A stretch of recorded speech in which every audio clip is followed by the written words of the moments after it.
Ratusan pengantar atau kerabat jemaah haji asal Kabupaten Jeneponto memadati asrama Haji Sudiang, Makassar pekan lalu. Mereka tak kuasa menahan tangis saat bertemu dengan keluarga yang akan berangkat ke Tanah Suci. Apanya, Bu?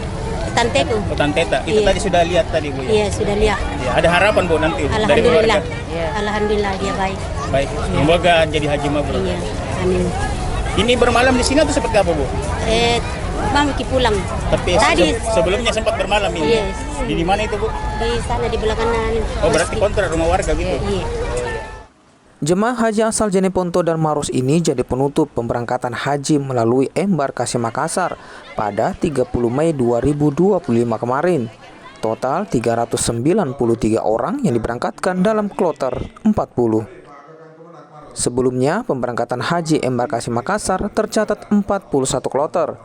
Namun kloter 41 alami perubahan jadwal dan diberangkatkan lebih dulu pada 29 Mei lalu dan bergabung dengan kloter 61 Jakarta.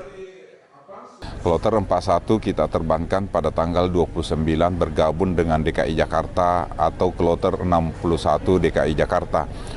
Itu terbang duluan, yang pada akhirnya yang menjadi kloter terakhir ada kloter 40 dengan jumlah jamaah 393 yang diterbangkan ke Jeddah insya Allah.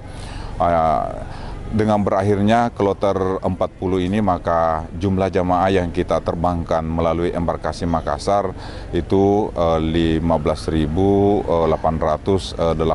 jamaah yang melalui embarkasi Makassar dengan jumlah kloter 41 jamaah. Dengan selesainya proses pemberangkatan, jumlah jemaah haji asal embarkasi Makassar yang telah diterbangkan ke Tanah Suci sebanyak 15.000 orang lebih.